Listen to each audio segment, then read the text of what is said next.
Salut tout le monde, aujourd'hui on se retrouve pour une vidéo hors série qui change un petit peu. On va être un petit peu plus axé sur du divertissement avec une phrase que j'ai longtemps entendue, Can It Run Crysis. C'est une phrase qu'on s'est beaucoup demandé vers la fin des années 2000 tellement ce jeu était tout simplement une référence pour savoir si on avait un bon PC. Pourquoi j'ai eu envie de faire cette vidéo, c'est tout simplement que j'allais installer le jeu sur un de mes PC et puis j'ai regardé tranquillement derrière. Et là j'ai regardé la configuration qui était demandée et j'ai un petit peu bloqué dessus comme ça en faisant je suis pas convaincu. Eh bien, on va voir si la configuration qui est demandée par Crysis, eh bien, si elle est capable de faire tourner Crysis. Mais avant ça, une petite sponsor, on se retrouve juste après. Je vous présente le partenaire pour cette vidéo, il s'agit du site VIP Your CDK. Et pour tester le site d'ailleurs, je me suis pris une version OEM de Windows 10 Pro, et je sais pas si vous le saviez, avec une licence de Windows 10, vous pouvez très bien passer sur Windows 11 vu que la mise à jour est gratuite. Pour acheter votre clé CD, c'est plutôt simple, il suffit de se créer un compte sur le site ou encore de se connecter si vous en avez déjà un. Vous choisissez ce que vous voulez, par exemple la clé pour Windows 10 Pro que je suis en train de tester, et en plus de ça, il vous propose 25% de réduction supplémentaire avec le code HA25. Ça fait plutôt plaisir et ça vous permettra d'avoir la version OEM de Windows 10 Pro pour moins de 15 €. Une fois que vous avez appliqué le code, il vous reste plus qu'à passer au paiement et ensuite vous recevrez la clé sous 2-3 minutes et vous trouverez votre clé CD dans votre profil sur le site. Il faut ensuite télécharger et installer Windows 10, vous trouverez tout ça sur le site officiel de Microsoft, je vous mets le lien en description.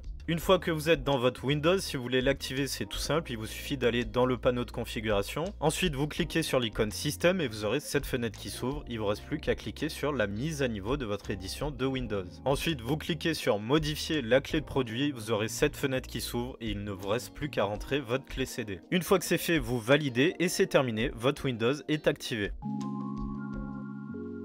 Alors vraiment, cette saleté de jeu, c'est peut-être le jeu qui m'a poussé le plus à dépenser de l'argent pour acheter des nouveaux composants. Je sais pas si vous vous rappelez, mais quand ce jeu est sorti, au niveau des graphismes, vraiment, il y avait eu un gap qui était incroyable. Je rappelle que vraiment, on se disait qu'on arrivait à un niveau de photoréalisme incroyable. Et il faut avouer que c'était quand même plutôt vrai, parce que même plus de 15 ans après la sortie de ce jeu, il est sorti en 2007, et ben finalement, les graphismes, ils restent quand même vraiment pas mal. Le problème, c'est que ce gap graphique, et ben il a demandé un énorme gap hardware pour pouvoir vraiment en profiter dans de bonnes conditions. Et ça d'ailleurs on s'en est déjà rendu compte sur la chaîne, c'est pas la première fois que j'en parle, c'était plutôt dans des tests. Je vous mets des images en surimpression, notamment j'avais testé avec un SLI de 8800 GTX qui était une des configurations graphiques en tout cas les plus performantes que l'on pouvait avoir au moment de la sortie du jeu, et bien finalement même ça ce n'était pas suffisant. Et du coup comme je vous disais, j'ai regardé la configuration qui était demandée pour pouvoir jouer à Crysis. Et on peut dire que ça m'a pas mal surpris parce que je m'en étais pas rendu compte jusqu'à maintenant, j'avais jamais vraiment fait attention. Mais la config qui était demandée, et bien j'avais une config qui était très proche à l'époque, avant que je change de PC, et je peux vous assurer que c'était pas suffisant. Donc je vous lis ce qui est demandé en gros caractères et ensuite on va voir ce qui est écrit en petits caractères. Alors système d'exploitation, on nous conseille XP ou Windows Vista. Alors là c'est un peu particulier parce que si on voulait profiter pleinement des graphismes, il fallait avoir DirectX 10 et pour avoir DirectX 10, il fallait absolument Vista. Ensuite pour le processeur, ils disent que pour XP il faut un processeur à 2,8 GHz ou plus et pour Vista 3,2 GHz ou plus. Alors là c'est un peu vague parce qu'on ne sait pas s'ils nous parlent des processeurs Pentium 4 parce que les processeurs Pentium 4 avaient des meilleures fréquences, mais en jeu ils étaient quand même moins performants que les processeurs AMD en socket 939 par exemple. Alors que pourtant les processeurs AMD avaient des fréquences qui étaient quand même plus basses, on était généralement dans les 2 GHz pour les plus performants. Ensuite pour la mémoire, alors là ça me surprend quand même pas mal. Pour XP il faut avoir 1 Go minimum et pour Vista 1,5 Go, on va plutôt dire 2 Go parce que c'était quand même plutôt rare qu'on ait 1,5 Go. Alors pour la carte graphique, ils nous mettent 256 mégaoctets. Alors là aussi je suis vraiment très sceptique, à mon avis c'est vraiment avec les graphismes au minimum de chez minimum. Mais maintenant on va lire ce qu'il y a écrit en tout petit et là c'est quand même plus intéressant. Donc déjà, processeur compatible, on nous précise que c'est Intel Pentium 4 2,8 GHz et entre parenthèses 3,2 GHz pour Vista. Alors les fréquences qui étaient annoncées c'était bien pour les Pentium 4. Ensuite pour les processeurs AMD, ils nous précisent Athlon 2800 ou 3200 pour Vista. Donc déjà c'est un petit peu plus précis sur les petites lignes. Maintenant on passe aux cartes graphiques, alors là c'est intéressant, pour Nvidia il nous dit uniquement Nvidia GeForce 6800 GT ou supérieur. Et ensuite du côté d'ATI il précise ATI Radeon 9800 Pro et c'est là que c'est intéressant parce que la 9800 Pro, eh bien je l'ai eu. Je suis vraiment sceptique parce qu'à la sortie du jeu, je l'avais acheté quasiment day one et j'avais un PC qui colle à peu près à ce qui est annoncé, à savoir une ATI All-in Wonder 9800 Pro, et ensuite pour le processeur, j'avais même mieux, j'avais un Athlon 3800 Plus. Alors logiquement, j'étais censé être dans les clous pour pouvoir y jouer de manière à peu près correcte, étant donné que c'est une des configs qui est recommandée. Et je dirais que vraiment la Crytek, vous êtes des gros menteurs parce que ça ne marchait vraiment pas bien. Même en résolution 1024 par 768, je dépassais difficilement peut-être les 15 FPS. Mais bon, avant de réellement les traiter de menteurs, on va tester tout ça. J'ai mon PC de test qui est derrière, on va tester plusieurs cartes graphiques, mais aussi plusieurs processeurs. Et on va voir lesquels sont réellement capables de faire tourner Crysis dans de bonnes conditions. On va d'abord essayer avec tous les graphismes au minimum et le but ça sera d'avoir au moins une trentaine de FPS de manière stable. Quand je dis stable, c'est tout simplement qu'on ne descend pas en dessous de 30 FPS, sinon je considérerais que ce n'est pas vraiment jouable. Et je trouve qu'encore je suis assez tolérant parce que 30 FPS sur PC c'est vraiment limite. Mon PC de test fonctionnant sous Windows XP, eh bien on va appliquer ce qu'il dit sur la jaquette du jeu. Il conseille d'utiliser 1 Go de RAM, donc j'y mets 1 Go de RAM. En revanche, pour essayer de gratter le plus de performance possible, il s'agit de RAM avec du RGB. Sur la jaquette de Crysis, on nous conseille d'utiliser au moins un Pentium 4 cadencé à 2,8 GHz. Eh bien, dans ma collection, celui qui s'en rapproche le plus, c'est celui-ci, un Pentium 4 640. C'est un Pentium 4 qui date de 2005, si je me rappelle bien, qui est en socket 775. A l'origine, le socket 775 y était prévu justement pour accueillir les Pentium 4 qui étaient haut de gamme. Il était là en fait pour concurrencer le socket 939, qui lui était pour les processeurs haut de gamme d'AMD, et pour les gammes en dessous, on avait le socket 754. Mais bref, revenons à notre Pentium 4, il est cadencé lui à 3,2 GHz. On est donc au-dessus de ce qui est recommandé sur la jaquette, mais pour le coup, je vais tricher un petit peu, on va l'underclocker pour avoir la bonne fréquence. Pour ça, c'est très simple, je vais dans le BIOS, je regarde que j'ai un coefficient multiplicateur de 16, il faut donc que je descende à 175 MHz pour la fréquence de base, multiplié par 16, ça me donne 2,8 GHz. J'enregistre ça, je redémarre, et maintenant on vérifie sur CPU-Z, on sait jamais, et visiblement il m'a bien pris l'underclocking, étant donné que je suis bien à 2,8 GHz. Bref, c'est parfait, on a exactement ce que nous recommande le jeu. Pour la carte graphique, il précise qu'il faut avoir 256 mégaoctets de VRAM. Pour attaquer, j'ai donc choisi la 7600 GS, étant donné qu'elle a 256 mégaoctets de VRAM, et en plus de ça, c'est celle qui arrivait bonne dernière de mon tableau des performances dans la précédente vidéo. Maintenant que tout est prêt, on peut démarrer le jeu, et ça commence pas super bien parce que le jeu nous conseille d'utiliser des Core 2 extrêmes. Et comment dire, mon Pentium 4 qui est underclocké en plus en est vraiment très loin. On passe maintenant au réglage graphique du jeu, et je vais pas m'embêter, je vais tout mettre au minimum en 720p. Je vous montre ce que ça donne en jeu, j'ai passé rapidement l'introduction qui est pas super intéressante. Et vraiment pour le jeu révolutionnaire graphiquement avec tous les graphismes en low, on repassera, le jeu est vraiment très moche. Les textures sont baveuses, c'est ultra pixelisé, les effets de lumière sont vraiment pas terribles. Et le pire c'est qu'on a du mal à atteindre les 25 images par seconde. Bref, c'est vraiment pas terrible. En revanche, ce qui est plutôt cool, c'est que la distance d'affichage de certains éléments est ridiculement faible, ce qui fait que ça peut servir de Wallach pour voir où sont cachés les ennemis. Mais bon, en tout cas avec un framerate qui est aussi faible, des graphismes aussi dégueulasses, et ben cette configuration est pas suffisante. On voit clairement qu'avec cette 9600 GS, c'est vraiment trop limite. On est quand même souvent dans les 20 FPS et tout ce qu'on peut dire, c'est que ce n'est clairement pas suffisant. Malgré ces 256 mégaoctets de VRAM qui sont annoncés, pourtant recommandés pour Crysis, on voit que le GPU n'arrive pas à suivre, ce n'est pas suffisant. On va donc passer à une carte graphique qui est un petit peu plus puissante. On va tester avec l'ATI Radeon X850 XT. Ce qui est intéressant, c'est qu'elle est au-dessus des configurations recommandées pour les cartes ATI. Ils avaient précisé pour Vista d'utiliser une X800 GTO. La 850 XT étant au-dessus, on devrait normalement avoir des performances qui sont correctes. J'aurais pu aussi tester avec la 7600 GT, mais étant donné qu'on vient de faire une carte Nvidia, on va alterner un petit peu dans la vidéo, vu qu'elle est plutôt proche de la 850 XT. Alors cette fois-ci, je ne sais pas pourquoi MSI Afterburner m'affiche pas les infos concernant la carte graphique. En tout cas, il y a un petit peu de mieux par rapport à la 7600 GS. On peut voir qu'on se rapproche un petit peu plus des 30 images par seconde, on est vraiment pas loin. Mais on est surtout beaucoup plus stable qu'avec la 7600 GS qui a tendance à avoir des chutes de framerate autour des 15 images par seconde par moment. Donc c'est relativement agréable à jouer, honnêtement ça va. Mais bon, faut quand même relativiser, on est quand même très loin du confort de jeu avec 60 images par seconde. Même si c'est mieux, on est en dessous des 30 images par seconde, donc je considère que cette carte n'est pas réellement capable de faire tourner ce jeu là. Et cette fois-ci, ça montre vraiment que la configuration recommandée par le jeu n'est pas suffisante. On a une carte graphique qui est supérieure à ce qui était demandé du côté des cartes ATI. Juste pour rappel, hein, du côté d'ATI, on était censé pouvoir jouer avec une 9800 Pro. Là, on a bien mieux que cette carte-là. Et pour le processeur, on a exactement ce qui est recommandé pour Windows XP, à savoir un Pentium 4 à 2,8 GHz. Mais je considère clairement que ce n'est pas suffisant, on est en dessous des 30 images par seconde. Alors avec la X850 XT, clairement, encore une fois, ce n'est pas suffisant. C'est un tout petit peu mieux qu'avec la 7600 GS, mais ce n'est pas suffisant. Dans mes précédents tests, on avait déjà vu que cette carte était plus ou moins équivalente à la 7600 GT. On va donc essayer de mettre une carte graphique qui est un petit peu plus performante.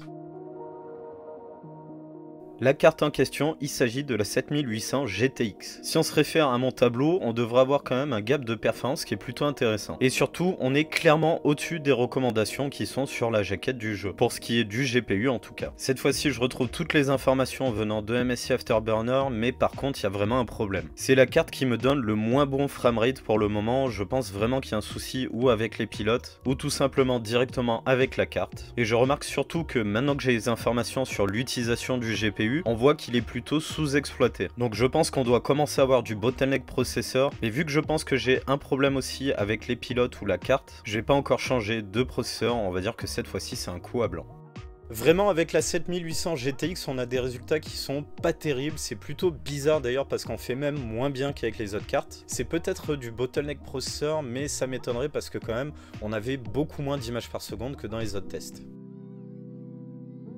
Cette fois-ci on passe à la 7900 GTX et ça devrait vraiment donner un gros coup de fouet à ce PC. Et vu que je commence à avoir des sérieux doutes concernant le processeur, si on voit pas un gap de performance, clairement c'est que ça vient du processeur. Je vais aussi changer la RAM, je vais mettre 2 Go de RAM cette fois-ci, parce que déjà de base je trouvais que 1 Go ça avait l'air d'être plutôt léger pour ce jeu là. Et surtout dans les tests précédents j'en ai pas parlé, mais on était à 1 Go de RAM utilisé tout pile, donc clairement 1 Go de RAM c'est trop limite, donc on va passer à 2 Go, c'était peut-être ça qui nous limitait aussi. Bon clairement cette fois-ci c'est flagrant, on a le GPU qui se tourne les pouces et on est encore dans les 20 images par seconde. En ce qui concerne la RAM, ça n'a rien changé, on utilise toujours 1 Go quasiment tout pile. Je vais pas m'étaler plus sur ce passage étant donné qu'on est clairement bottleneck. Je vais repasser le Pentium 4 à 3,2 GHz au lieu de 2,8. Je pense que ça va pas changer grand chose, mais ça nous permettra de tester la recommandation qui est faite sur la jaquette au niveau du processeur pour utiliser le jeu sous Vista. Mais vu qu'on est sur Windows XP, je pense qu'on devrait avoir un petit gain de performance, mais je m'attends pas à grand chose. Ça montre clairement que la recommandation qui est faite au dos de la boîte, elle est pas suffisante. Le processeur est tout simplement à la ramasse, il arrive même pas à nous sortir 30 images par seconde.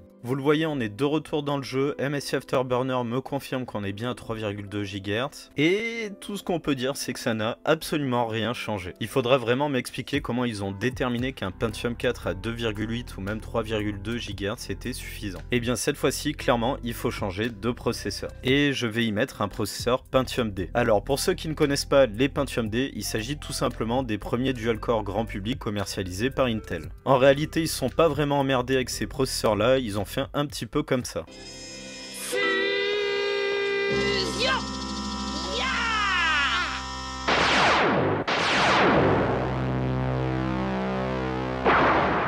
Bon, c'était pour la blague, mais en réalité, c'est vraiment très proche de ça. En gros, les Pentium D, c'est tout simplement deux Pentium 4 qui ont été collés l'un à l'autre et ça fait un dual-core. Je vous ai mis CPU-Z, donc c'est un Pentium D 925 sous micro-architecture Pressler. Il est cadencé à 3 GHz et c'est un 2 corps 2 threads. On a une fréquence qui est légèrement plus basse, mais on va voir si l'ajout d'un corps va nous permettre de gagner en performance. Alors, ça change vraiment quasiment rien. On le voit dès que je fais travailler un petit peu le processeur avec la physique du jeu, en tirant ou quoi, on a des chutes de framerate et on tombe largement en dessous des 30 images par seconde. En plus de ça, le GPU est toujours sous-exploité. Allez, on perd pas de temps, on change tout ça. Alors, je suis repassé sur le processeur qu'on avait à la base sur mon PC de test, à savoir un Intel Core 2 Quad Q6600. On est donc sous micro-architecture Kensfield, le tout cadencé normalement à 2,4 GHz, mais ma carte mère me limite à 2,3 GHz. Et cette fois-ci, on est sur un 4 core 4 threads. On est donc sous une micro-architecture qui est plus performante, on a 2 cœurs de plus, même si je pense pas que Crysis va en profiter. Je pense que cette fois-ci, ce sera la bonne, et si c'est pas le cas, c'est compliqué parce que ma carte mère me permet pas de mettre de processeur plus performant. Et voilà, enfin on arrive à passer ces 30 satanés FPS. Ce corps de quad nous donne un gain de performance qui est plutôt significatif, on vient même par moments chatouiller les 50 images par seconde. Par contre ça joue un petit peu le yo-yo, il y a des moments où on retombe un petit peu dans les 20 images par seconde, genre 27, 28 images par seconde. Mais bon, je vais considérer que cette fois-ci c'est la bonne, on arrive à avoir un PC qui tourne au-dessus des 30 images par seconde. En revanche, on voit qu'on a toujours du bottleneck, donc je pense que quand au début du jeu, au lancement, ils nous mettent qu'il faut des Core 2 extrêmes, mais vraiment je veux bien les croire. En tout cas, vraiment, j'arrive pas à comprendre comment ils ont pu commercialiser un jeu, mais qui est tout simplement pas fait pour tourner sur les PC de l'époque. Il faut se rappeler que en 2007, les Core de Duo et Core de Quad sont vraiment récents, et vraiment avoir un Q6600 à l'époque, c'était quand même avoir une grosse machine. Et là, on le voit, même avec un Q6600, on est quand même sacrément bottleneck. Au mieux, on arrive à sortir autour de 50 images par seconde, avec tous les graphismes au minimum, donc ça veut vraiment dire que ce processeur, il est pas capable de faire mieux. En tout cas, ce que j'ai envie de faire, étant donné qu'on est bottleneck par le processeur et que la carte graphique est sous-exploitée, on va passer les graphismes en moyen et on va voir ce que ça donne. Ça nous permettra de mieux exploiter cette carte graphique. C'est bon, j'ai quasiment tout passé en moyen et on peut voir que déjà le jeu il est bien plus beau, visuellement c'est beaucoup plus agréable. Vraiment avec tous les graphismes au minimum c'est une horreur, mais là cette fois-ci c'est bien plus sympathique. Pour le framerate c'est pas si mal que ça, hein. On gravite autour des 30 images par seconde, de temps en temps on tombe pas mal en dessous quand même. Clairement pour jouer en moyen, 7900 GTX c'est un petit peu limite. Même si ça reste quand même jouable, hein. Moi je préfère jouer en moyen avec moins d'images par seconde plutôt que tout en low, parce que vraiment tout au minimum c'est pas terrible, hein. Visuellement ça vaut pas le coup. Alors cette fois-ci c'est la bonne avec cette 7900 GTX, on voit qu'on est au-dessus des 30 FPS sans problème. Il y a juste quelques petits moments où on tombe autour de 27-28 images par seconde. Donc on peut dire qu'avec cette carte là ça marche mieux et surtout affranchi du bottleneck processeur, même si on en a encore un peu parce qu'elle tournait pas à fond avec tout en low. On voit qu'on arrive à monter jusqu'à 40 FPS en étant plutôt dans une moyenne dans les 35 voire 40. Alors clairement par contre pour ce qui est de la recommandation processeur, on voit que c'était vraiment du pipeau. Même avec un Pentium D qui est ni plus ni moins deux Pentium 4 qui sont collés l'un à l'autre, eh bien on n'a pas suffisamment de performance pour dépasser les 30 images par seconde. Donc clairement là, Crytek pour le processeur, vous nous avez pris un petit peu pour des idiots parce que clairement les Pentium 4, n'importe lesquels que ce soit, eh ben ça fera pas le travail. Donc vraiment je me mets à la place de quelqu'un qui avait acheté un Pentium 4 ou même un Pentium D en 2005-2006, qui avait payé ça très cher et au final 1 à 2 ans plus tard il arrive même pas à cracher 30 FPS sur un jeu. Je l'aurais vraiment mal pris. Donc on va dire que la configuration minimum pour jouer à Crysis, il faut clairement un processeur Core de Duo ou Core de Quad. Moi j'ai mis un Core de Quad 6600, mais clairement les 4 cœurs ne sont pas utilisés. Je pense qu'un Core de Duo 6600 qui a la même fréquence, c'est juste qu'il a 2 cœurs, aurait fait exactement le même travail. Donc je dirais que la configuration minimum qu'ils auraient dû mettre, c'est tout simplement un Core de Duo E6600 et une 7900 GTX ou meilleur. Maintenant qu'on a vu qu'en configuration minimum, il nous faudrait au moins une 7900 GTX, et bien maintenant on va essayer de trouver la carte qui est capable de faire tourner le jeu avec les graphismes en moyen, tout en étant au-dessus des 30 FPS. Alors avant d'aller chercher du côté des GeForce 8000 ou encore des HD 2000, on va tester avec la X1950 XTX. Vu qu'il nous manquait pas grand chose avec la 7900 GTX et que de toute manière cette 1950 XTX est quand même pas mal au-dessus de la 7900, je pense que l'on devrait être vraiment pas trop mal. Voilà les images en jeu et on peut dire tout simplement que ça fait le travail, c'est du one shot cette fois-ci. Tous les réglages en moyen, on voit qu'on est toujours au-dessus des 30 images par seconde, c'est parfaitement jouable même si ce n'est pas les meilleures conditions. Et par contre, force est de constater que effectivement on a besoin de moins de 250 mégaoctets de VRAM pour pouvoir jouer à ce jeu là. Et ce, même avec les graphismes en moyen, et honnêtement avant de commencer ces tests, j'aurais pas parié là-dessus. Parce que pour avoir déjà fait des tests sur ce jeu en 1080p ultra, je peux vous assurer qu'il faut au moins 2 Go pour que ça tourne bien. En tout cas c'est vraiment pénible avec les cartes ATI de pas pouvoir voir la charge GPU, j'aurais bien aimé voir si on avait encore du bottleneck. Je pense qu'il y en a encore un petit peu étant donné que le Q6600 nous sortait avec tout au minimum autour de 40 images par seconde. On gravite autour de ça avec cette carte graphique là, donc ça m'étonnerait pas qu'elle soit capable de sortir encore un petit peu plus. Vraiment je trouve ça dingue, si on se remet dans le contexte de l'époque, faut quand même se dire que vous venez d'acheter un PC très haut de gamme, avec un combo Pentium D, GeForce 7000 ou ATI X 1000 et quelques, et 1 an à 2 ans plus tard, il y a Crysis qui débarque, et vous arrivez même pas à voir 30 images par seconde avec les graphismes en low ou encore en moyen. Et si vous avez de la chance que vous venez d'investir dans un Core de Duo qui vient de sortir il y a à peu près 1 an, vous arrivez à peine à avoir au-dessus de 30 images par seconde. De nos jours, clairement, ça ne passerait pas. Mais à l'époque, au final, c'était plutôt accepté, c'était même plutôt un défi de créer un PC qui serait capable de le faire tourner. Ça avait quand même râlé un petit peu, mais à l'heure actuelle, ça aurait créé carrément une shitstorm au moment de la sortie du jeu. Et d'ailleurs, moi le premier, ça m'aurait fait pester, hein. Ceux qui me suivent sur TikTok le savent, mais par exemple pour la nouvelle version de The Witcher 3, bah, c'est abusé, la charge processeur elle est énorme, et en activant le ray tracing, même avec une 3080, c'est vraiment limite. Bref, l'optimisation est catastrophique, moi le premier j'ai râlé, mais pourtant, quand on regarde Crysis, c'est pire encore si on le remet dans le contexte de sa sortie. Et je pense que ça passait encore pour Crysis parce que vraiment, visuellement, c'était fou pour l'époque, il apportait un gap visuel incroyable. Alors que le gain apporté par la version next-gen de The Witcher 3 est un petit peu plus discret, disons. Et c'est finalement un petit peu le cas pour tous les jeux actuels, je trouve que les gaps visuels se voient de moins en moins.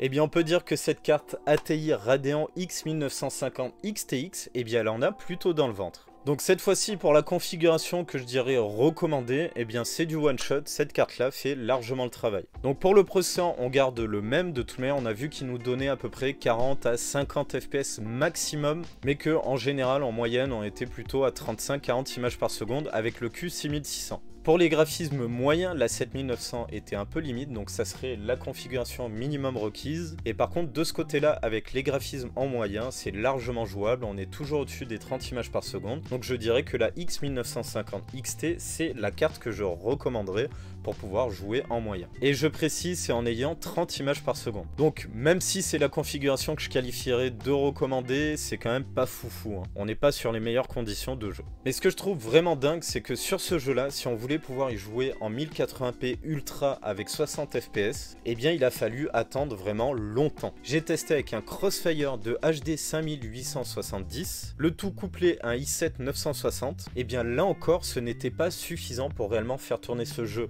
en 1080p avec les 60 fps. Et en vrai on était limité parce qu'à cette période là sur les cartes graphiques ils mettaient pas suffisamment de VRAM, ils mettaient 1 Go voire 1 Go 5 du côté d'Nvidia, donc c'était un petit peu mieux. Mais en vrai, pour moi, il fallait plutôt avoir 2 Go pour faire tourner ce jeu. Donc en vrai, pour jouer en 1080p ultra 60 images par seconde avec ce jeu-là, je sais déjà quelle carte il fallait. Les processeurs i7 900 étaient suffisants, mais par contre pour la carte graphique, il fallait au moins une GTX 680. Du côté d'Nvidia en tout cas, et du côté d'AMD, il fallait donc sa concurrente, à savoir la 7970. Bref, vraiment, j'espère que ça vous aura plu, le fait de se replonger dans ce jeu-là. En tout cas, voilà, cette vidéo, c'était un petit peu ma manière de rendre hommage à ce jeu-là, qui a été plutôt important dans le monde du hardware, étant donné qu'il a tout simplement servi de mesure pour savoir si l'on avait un bon PC. Parce que quand on s'achetait un nouveau PC, la première question que tout le monde demandait, c'était can it run Crysis? Est-ce qu'il est capable de faire tourner Crysis?